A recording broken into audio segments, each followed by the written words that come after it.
오늘 최고위원들이 많이 못 나오셨네요. 오늘은 뭐 의견사항은 없으니까.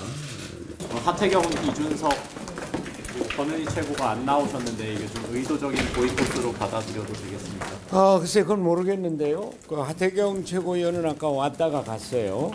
그리고 권은희 최고, 이준석 최고는 제가 구체적인 소식은 모르겠고 지금 당 대표 그만둔다?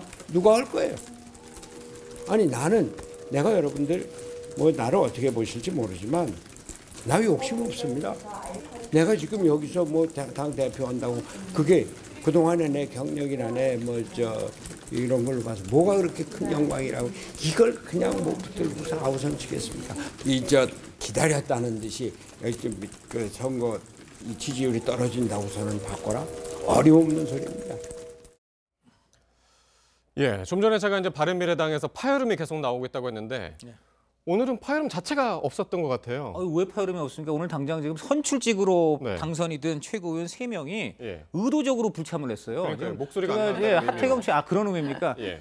오히려 침묵이 더 큰 파열음입니다. 바로 지금 예. 보시다시피 하태경, 권은희 그리고 이준석 이 세 사람이 모두 그 선출직인데 그래서 굉장히 사실은 지위가 높습니다. 이분들이 의도적으로 불참했어요. 제가 어저께 이준석 의원하고 직접 통화했습니다. 네. 앞으로 초등학교 대표가 주최하는 어떤 회의도 참석하지 않겠다고 얘기를 했어요. 네, 굉장히 강하게 얘기했고요. 나머지 두 분의 의견도 비슷할 겁니다. 그 밑에 김수민 의원 같은 경우는 손학규 대표하고 큰 갈등이 없는데 네. 오늘 지역 사정으로 불참한 것이어서 예. 큰 의미는 없습니다. 중요한 것은 선출직 3명.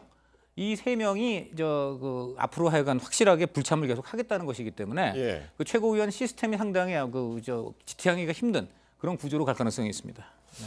어떻게 될까요? 바른미래당 지금 분위기가 상당히 안 좋은데 뭐라 그럴까요? 당이 쪼개진다는 얘기가 공공연히 지금 안에서도 나오고 있잖아요. 네, 근데 대신 서로 나가라는 주장을 하고 있는 상황입니다. 네. 그러니까 손학규 대표도 어림없는 소리라고 얘기를 하게 되는 건 예. 손학규 대표가 물러나게 되고 조기 전대를 통해서 바른정당 출신계 인사들이 통합을 하게 되면 결국 이 내용을 바탕으로 한국당과 보수 통합을 이룰 것이다라고 얘기를 하고 있는 것이고요.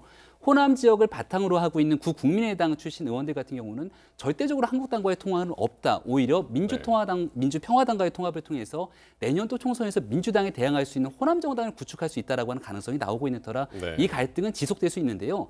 13명의 비례대표 의원들이 있기 때문에 네. 일단은 전당대회가 됐든 당원들의 의지를 통해서 누가 당의 주도권을 잡느냐 여기서 예. 밀리는 사람들이 떠나게 될 수밖에 없는 형국입니다.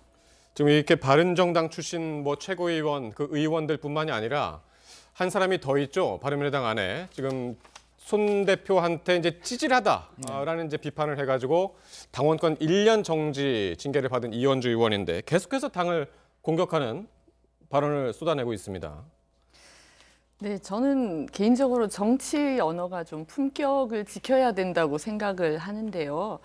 이 정치인이 정치적인 발언을 할 권리는 있겠으나 상식에 기초해야 된다고 생각하거든요. 뭐 특정 의원에 대해서 이렇게 말씀드리는 것이 저도 좀 불편해서 네. 이 구체적으로 말씀을 안 드리겠습니다만 그래도 이 국민들의 눈높이에서 품격 있는 정치를 위해서 노력한다 이런 모습들은 기본적으로 좀 보여줘야 되는 것이 아닌가. 그러니까 지금 누가 바른미래당으로 총선 나오겠나 하는 발언은 그러니까 당원권이 1년 정지가 됐기 때문에 네. 내년 총선에서 바른미래당에서 공천을 못 없어요. 받잖아요. 네, 내년 1년 지금 올해 4월 달에 지금 정지가 됐기 때문에 내년 예. 4월은 총선철이어서 예. 그때는 이미 이원주 의원에 있는 지역구에서는 공천이 끝난 상황입니다. 예. 그래서 사실상 내년 선거에 바른미래당 명패로 나오지 말라 이렇게 한 거고 오늘 손학규 후보 재판 직접 들었어요. 제명을 사실 시키고 싶었다. 그런데 좀 여러 가지 절차상으로 그 이상이 불가능해서 그랬다. 이런 말까지 나올 정도이기 때문에 이거 사실 당 나가라는 얘기입니다. 예. 반대로 이현주 의원 입장에서는 지금 아시다시피 이번에 3%대 받았잖아요. 그 득표율이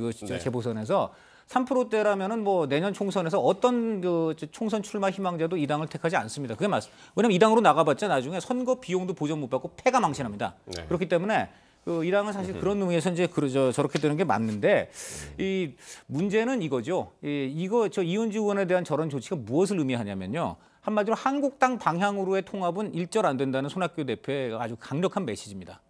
그러면 이제 한국당 방면 내지 적어도 한국당의 온건 세력하고는 손을 잡아야 된다는 바른정당 의원들한테는 더 이상 손학규 대표하고 이 부분에서 타협이나 협상은 있을 수 없다라는 얘기가 되는 거예요. 네. 그렇기 때문에 이것은 자동적으로 다만 몸값을 높이기 위해서 서로가 그냥 동거하고 있는 것이지 네. 마음은 이제 완전히 그야말로 한국당 방향 또 민주당 방향으로 갈갈이 찢어졌다. 저는 네. 이렇게 말씀드릴 수 있겠습니다.